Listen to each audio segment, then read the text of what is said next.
ഈ ഒരു ആ നട്ടലിനുണ്ടാവുന്ന വളവ് കൊണ്ടുണ്ടാവുന്ന ബുദ്ധിമുട്ടുകൾ എന്തൊക്കെയാണ്? അതായിരുന്നു ഡോക്ടർ ബുദ്ധിമുട്ട് സംസാരിച്ചുകൊണ്ടിരുന്നത്. ഡോക്ടർക്ക് നമ്മൾ തുടരാം. നമ്മൾ അതിന്റെ വൈരൂപ്യത്തെ പറ്റിയാണ് നമ്മൾ സംസാരിക്കേണ്ടത്. അപ്പൊ പ്രധാനമായിട്ട് രോഗികൾ വരുന്നത് അതാണ്.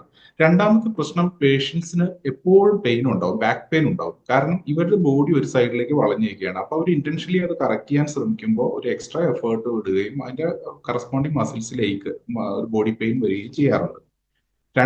മൂന്നാമത്തെ വലിയൊരു പ്രശ്നം, ഇപ്പൊ മുതുകിന്റെ ഭാഗത്താണ് ഈ വളവ് ഉള്ളതെങ്കിൽ അതിന്റെ ഒരു സൈഡിലെ ലങ് വളരെ ശോഷിച്ചിരിക്കും. മറ്റേ സൈഡിൽ ആ കോൺകേവ് സൈഡിലെ ലങ്ങിന്റെ വളർച്ച, അതിന്റെ എക്സ്പാൻഷൻ ഒന്നും പ്രോപ്പർ ആയിരിക്കത്തില്ല.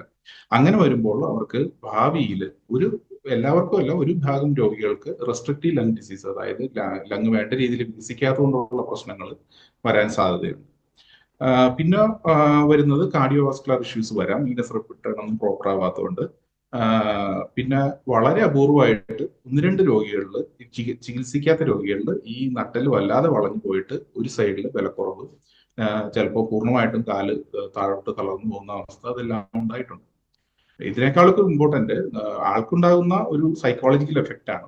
എസ്പെഷ്യലി ടീനേജേഴ്സിന്, അവര് രോഗികളെന്നല്ല, കുട്ടികളെന്ന് വേണം വിളിക്കാൻ, ആ കുട്ടികൾക്ക് ഉണ്ടാകുന്ന മാനസികമായ ഒരു ഇമ്പാക്ട് അത് വളരെ കൂടുതലാണ്. നമ്മൾ വിചാരിക്കുന്നതിലും ഇഫക്റ്റ് അവരുടെ ജീവിതത്തിൽ ഉണ്ടാക്കുന്നുണ്ട്. അവരുടെ ആകെയുള്ള ഒരു പേഴ്സണാലിറ്റിയിലോ അല്ലെങ്കിൽ അവരുടെ വ്യക്തിത്വത്തിലോ അല്ലെങ്കിൽ സാമൂഹികമായ ഇടപെടലിലെല്ലാം അത് ബാധിക്കും.